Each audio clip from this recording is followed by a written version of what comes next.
السلام علیکم ورحمۃ اللہ وبرکاتہ۔ سانپ اور مور کو جنت سے کیوں نکالا گیا؟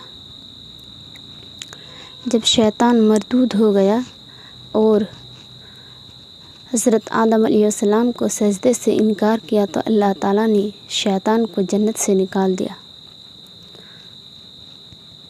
تو حضرت آدم علیہ السلام جنت میں تنہا رہا کرتے تھے۔ جنت میں عیش و آرام کی کمی نہ تھی، ہر چیز موجود تھی، کھانے پینے سے لے کر ہر چیز موجود تھی، لیکن پھر بھی حضرت آدم علیہ السلام کو دلی تسکین نہیں مل رہا تھا، سکون نہیں مل رہا تھا، بے چین رہتے تھے ہمیشہ۔ تو اللہ تعالیٰ نے حضرت آدم علیہ السلام کے بائیں پسلی سے بی بی حوا کو پیدا کیا۔ جب ان دونوں کو پیدا کیا تو وہ دونوں ایک دوسرے کے ساتھ بہت ہی اچھے سے رہ رہے تھے اور سکون کے ساتھ، اطمینان کے ساتھ ان دونوں کو بہت ہی سکون حاصل ہوا کرتے تھے، بہت ہی آرام سے رہا کرتے تھے وہ لوگ۔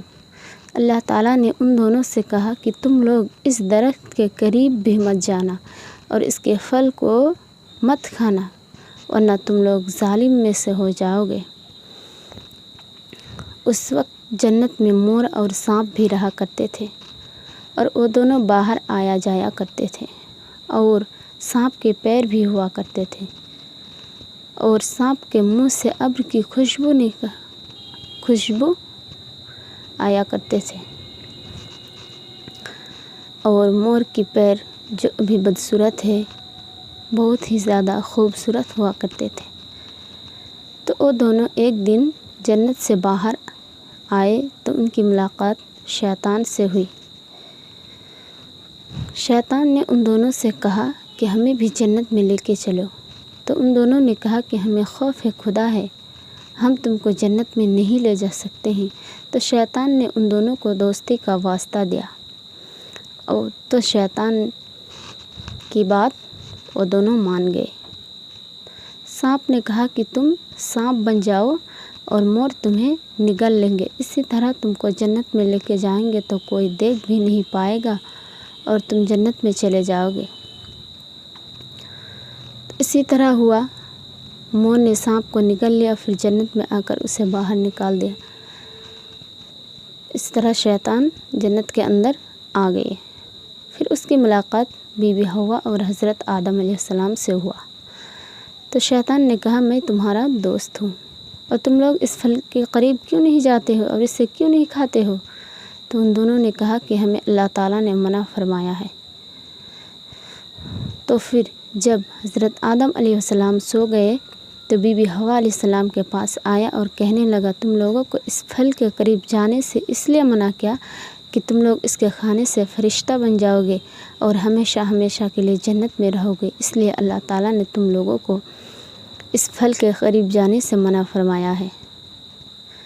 تو بی بی حوا علیہ السلام ان کے کہنے پر مان گئے، اور بہت ہی زیادہ شیطان ان کو اصرار کرنے لگے تو وہ مان گئے۔ پھر جب حضرت آدم علیہ السلام بیدار ہوا تو ان کو بھی بہت زیادہ اصرار کیا تو وہ بھی مان گئے، اور وہ دونوں اس پھل کو کھا لیا۔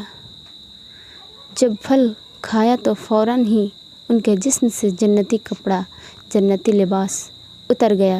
تو اللہ تعالیٰ نے کہا کہ تم لوگ ظالم ہو، تم لوگوں کا ٹھکانہ زمین ہے،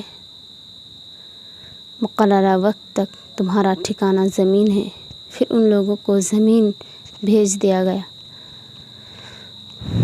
اور سانپ کے منہ سے جو ابر کی خوشبو آیا کرتے تھے اللہ تعالیٰ نے اس کو چھین لیا اور کہا کہ تمہارے منہ میں زہر دے دیا ہوں، اور اس وقت سے سانپ کے منہ میں زہر ہو۔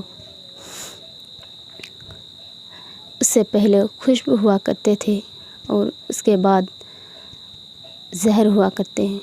پھر جو مور کا خوبصورت پیر ہے، جس پیر سے اس کو جنت میں لایا تھا، اسی پیر کو اللہ تعالیٰ نے بدصورت بنا دیا، اور سانپ کا خوبصورت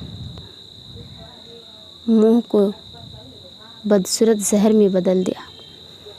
خوبصورت خوشبو کو جس منہ سے انہوں نے مشورہ دیا تھا، اس لیے